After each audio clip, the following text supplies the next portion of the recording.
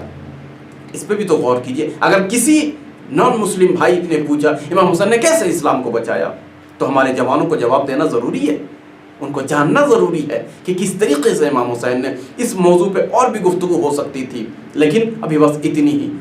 پھر میں عرض کر دوں میرے دوستوں، میرے عزیزوں، گزشتہ کل ہم نے یہی سوال کیا تھا اور مختصر گفتگو بھی کی تھی.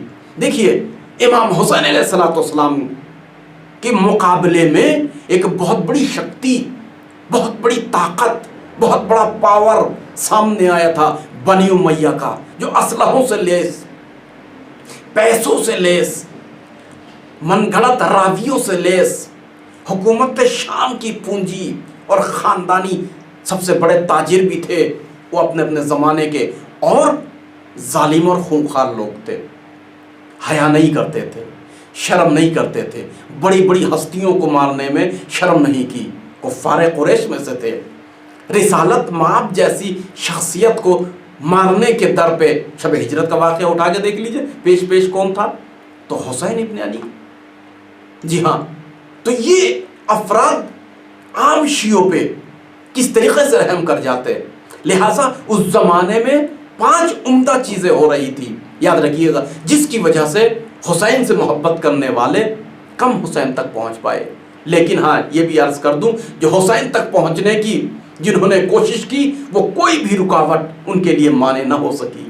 جس طریقے سے آج بھی حسین کے اوپر جو بھی عزاداری کرنا چاہتا ہے، کوئی ممانعت نہیں ہے. گھر کے کونے میں تنہا بھی وہ حسین ابن علی کے اوپر آنسو بہا رہا ہے، حضرت زہرا سلام اللہ علیہ کو پرسا دے رہا ہے، غار کے اندر بیٹھ کے، گھر کے اندر بیٹھ کے. اب تو زمانہ کافی ترقی کر گیا ہے، شاید خدا نے ہمارا بھی امتحان لیا کہ ہم آئے سیرت امام زین العابدین علیہ الصلوۃ والسلام کے اوپر اس سال عمل کر کے عزاداری کو کریں۔ کیوں؟ امام زین العابدین سیکریٹ عزاداری کیا کرتے تھے، ایک ان کی سیرت میں۔ بہرحال آپ غور کیجئے گا، میں نے صرف ایک جملہ بولا، بغیر توضیح کے کوئی بھی جملہ سمجھ میں نہ آئے آپ پوچھ بھی سکتے ہیں، لیکن منحرف فکر مت کیجئے گا۔ دیکھیے پھر میں عرض کر دے رہا ہوں، شیعہ کہاں تھے؟ ایک جتنے بڑے بڑے شیعہ تھے، لفظ بڑے سے مطلب یعنی صحابی، تابعین، تبع تابعین، کیا مطلب؟ یعنی رسول اکرم صلی اللہ علیہ وآلہ وسلم کے صحابی جو اہل بیت کو مانتے تھے، جو امام حسین سے پیار کرتے تھے، ان کو امیر المؤمنین علی علیہ الصلوۃ والسلام کے صحابی اور دوست، ان کو امام حسن کے صحابی، امام حسین کے صحابی، بڑے بڑے صحابیوں کو قتل کیا گیا۔ جی ہاں، تاریخ میں موجود ہے، کرب و بلا کے نزدیک جو سب سے بڑی آبادی تھی وہ کوفہ تھا، جہاں محب اہل بیت زیادہ تھے۔ میں عرض کر دوں 3 شہر ہے، ایک مدینہ، ایک مکہ اور ایک کوفہ، جو اہم ترین شہر ہوا کرتا تھا اس پیریڈ میں مملکت اسلامی میں، خاص کر اہل بیت کے چاہنے والوں کے لیے۔ میں ان تینوں شہر کے بارے میں مختصر اگر ہو سکا گفتگو کروں گا، اور پھر ربط مصائب، اور پھر میں عرض کر دوں مصائب میں تشنگی رہ جاتی ہے، چونکہ وقت بہت کم ہوتا ہے، ہمیں معاف کیجیے گا، اور حضرت فاطمۃ الزہرا بھی ہمیں معاف کریں گے۔ جیسے عزاداری کرنے کا حق ہے، شاید ادا نہیں ہو پا رہا ہے اس عالم غربت میں۔ جی ہاں، تو جتنے بڑے بڑے صحابی تھے امام حسین کے، ان کے بابا کے، ان کے نانا کے صحابی، مثلا حجر بن عدی یا ادے جو کوفہ میں، ان کو قتل کر دیا گیا محرم سے پہلے ہی۔ حجر بن عدی یا ادے، دونوں یعنی عدی بھی کہہ سکتے ہیں آپ، ادے بھی کہہ سکتے ہیں۔ ان کی تاریخ دیکھیے اور آپ کو معلوم ہوگا، خاص کر ہم جوانوں کو بیان کر رہے ہیں، میرے جوانوں، یہ حجر بن ادے کون ہے آپ کو پتہ ہے؟ ادے یا عدی، عدی بھی کہا جاتا ہے، عین دال یا، عدی بھی اور ادے بھی، یہ حاتم طائی کے بیٹے ہیں۔ جس حاتم طائی کی داستان، قصے اور سخاوت کے بارے میں آپ سنتے رہتے ہیں، یہ حاتم طائی کے بیٹے عدی یا ادے، ادے امام علی علیہ الصلوۃ والسلام کے بہترین صحابیوں میں سے ہیں۔ اور آپ کو پتہ ہے، معلوم ہے، جنگ خیبر کے بعد یہ مسلمان ہوئے تھے۔ بہترین شیرین داستان ہے ان کے اسلام لانے کا، عجیب داستان ہے۔ رسول کے زمانے میں رسالت مآب کے ہاتھوں پر عدی اسلام لے کر آتے، اور بہت ہی بہادر تھے، صرف سخی ہی نہیں تھے۔ حاتم طائی کا بیٹا صرف سخاوت میں نہیں تھا، عرب میں مشہور تھا، لوگ اس کے باپ کی سخاوت کی وجہ سے اس کو تقریباً یہ جملہ کہوں کہ پوجتے تھے، جہاں جاتے تھے احترام کرتے تھے۔ عدی یا ادے بہادر بھی تھے، اکیلے آپ تصور کیجئے، جب خیبر پہ حملہ ہوا اور حملہ کیا مسلمانوں نے، خیبر کو فتح کیا، تو یہ خیبر میں نہیں تھا، یہ یہودی تھا، خیبر میں نہیں تھا، یہ شام میں تجارت کرنے کے لیے گیا تھا۔ جب واپس آیا دیکھا پورا خیبر جو ہے وہ مسلمانوں نے فتح کیا۔ ان کی بہن کو رسول اکرم صلی اللہ علیہ وسلم نے باعزت، البتہ قیدی بنا کر لے کر آئے تھے مدینے میں، تو اپنی بہن کو چھڑانے کے لیے آئے اور کہا کہ میری بہن عام نہیں ہے، بلکہ میرے قبیلے کے سردار کی بیٹی ہے، چونکہ حاتم طائی جو ہے وہ سردار ہوا کرتے تھے۔ تو عدی یا ادے بن حاتم نے اکیلے ہزاروں لاکھوں کا لشکر اسلامی اکیلے آئے۔ جی ہاں، وہ کفر کے عالم میں بھی بہادر تھے، اور جب اسلام میں داخل ہو گئے اور امیر المومنین جیسے بہادروں سے ملے، اہل بیت سے ملے، تو پھر کتنے بہادر ہو گئے ہوں گے۔ اس عدی یا ادے بن حاتم کے طائی کے بیٹے کہ جنہوں نے کوفے میں زندگی بسر کر لی تھی امیر المومنین، بھئی ایک روایت یعنی حجر بن عدی یا ادے بہت بڑے صحابی تھے۔ کیوں؟ اس لیے کہ صحابی بھی تھے، صحابی کے بیٹے بھی تھے، بہت عزت تھی، لہذا ان کو قتل کر دیا گیا۔ اسی طریقے سے رشید بجری یا بجری، جو بھی ان کا خاندانی نام ہے، بجری نہیں، بجری یا بجری، جی ہاں، رشید یا رشید بھی کہا گیا ہے خط کوفی میں، بہت بڑے صحابی، کریم تھے، عظیم تھے، فاضل تھے، عالم تھے، متقی پارسا تھے، ان کے پیچھے ہزاروں لوگ جو وہ کہتے وہ مانتے تھے لوگ، مگر نصرت حسین میں جانے سے پہلے ان کو قتل کر دیا گیا۔ بنی امیہ نے توطیہ دسیسہ کرنے چن چن کر، بلکہ میں یہ کہوں ٹیرورسٹ والا کام چن چن کر جو ہے ایک ایک کو قتل کروا دیا گیا۔ اسی طریقے سے جویرہ، حضرت جویرہ، شخصیتوں کو مطالعہ کیجئے میرے جوانوں، پڑھیے ان کو، یہ محبان نبی ہیں، محبان اہل بیت ہیں، یہ عام ذات نہیں ہے۔ اس دور میں کہ جس دور میں نام علی لینے سے لوگوں کو قتل کر دیا جاتا تھا، یہ لوگ محب اہل بیت میں مشہور تھے۔